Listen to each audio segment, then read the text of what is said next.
All right. So I guess one of my flaws slash benefits of life and personality are that I question everything. Like if someone tells me something, I say, why?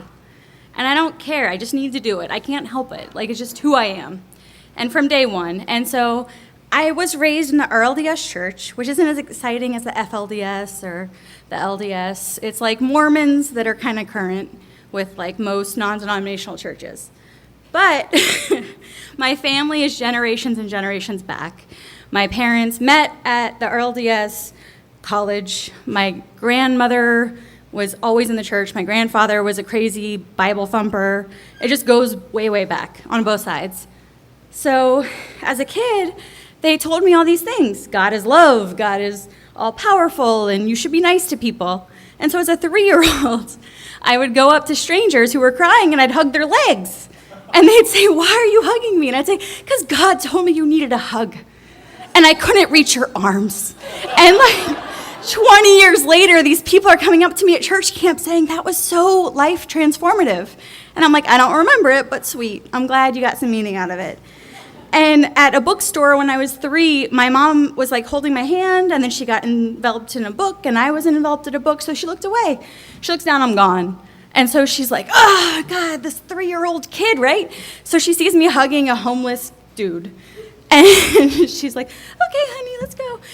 Why'd you hug him? And I said, well, God told me he needed a hug. So like I was just taking the stuff at word value because I was gullible. Because I believed the people around me telling me these things. And then over time, it started to crack. You know, when I was 10 years old and at church camp, they're telling us about how God is love and everyone should be accepted, and that was Jesus' message.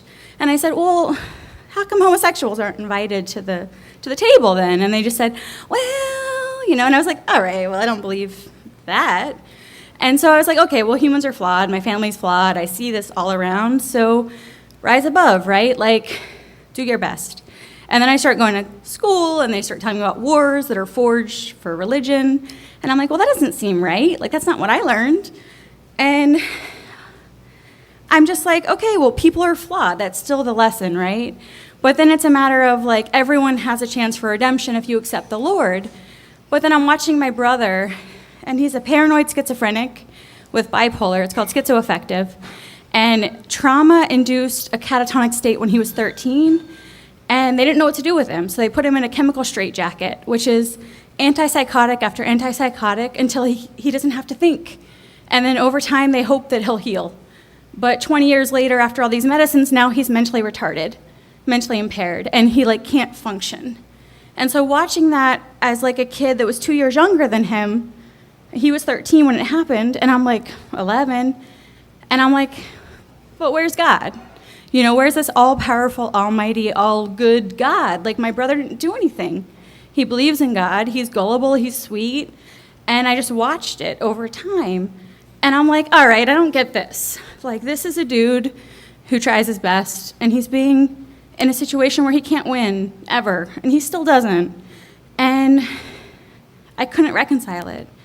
I was like, it's not humanity's fault. I mean, it is that they're abusing him, but he's trying his best, and he still can't be in a good place.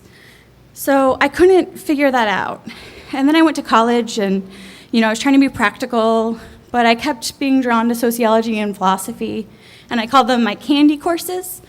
And finally I was like, you know what? No one can really get a job, so I might as well do what I enjoy. So I got degrees in both. And in my favorite philosophy class, Existentialism, I read the words in bold print at the title of this book by Nietzsche called God is Dead. And I was shocked. I was like, what? That's so bold. And then I like felt this immediate comfort. I'm like, okay, that I can figure out. Like, he existed, maybe, maybe not, but he's gone. Like, he no longer fits into the structure. And now I can feel at peace and move on and create my own understanding of the world where I don't have these logical fallacies that like creep in and crack my glass like a windshield, and eventually it caves in. And I was like, okay, I can stop that. And like, according to John Paul Sartre, it's not just nihilism, which people think it is. It's actually you break down everything that you've learned. So you find out God is dead, and you kind of mourn it like a grieving process. And nihilism is like, you don't know what to do. And so nothing means anything. But the third step no one talks about unless they look into it is the free spirit stage. And that's actually when you create your own meaning and you decide how to live your life. And ideally, if you choose morals and humanism, you get to lead by example. And that's what I live my life on. And so a couple months ago, my boss was an absolute asshole. Head of HR, and she's allowing sexual harassment to happen with not checking anybody. And I said, hey, CEO, she's an asshole, and she's putting the company at risk. I got nothing to lose. And so now I have a new boss. And now I can feel good about my life, and that's kind of what I guide my life around now. And it's freeing to know that I don't have to look at things that aren't valued by others. If you find comfort in religion, great, but I find value in deciding for myself what is right and wrong.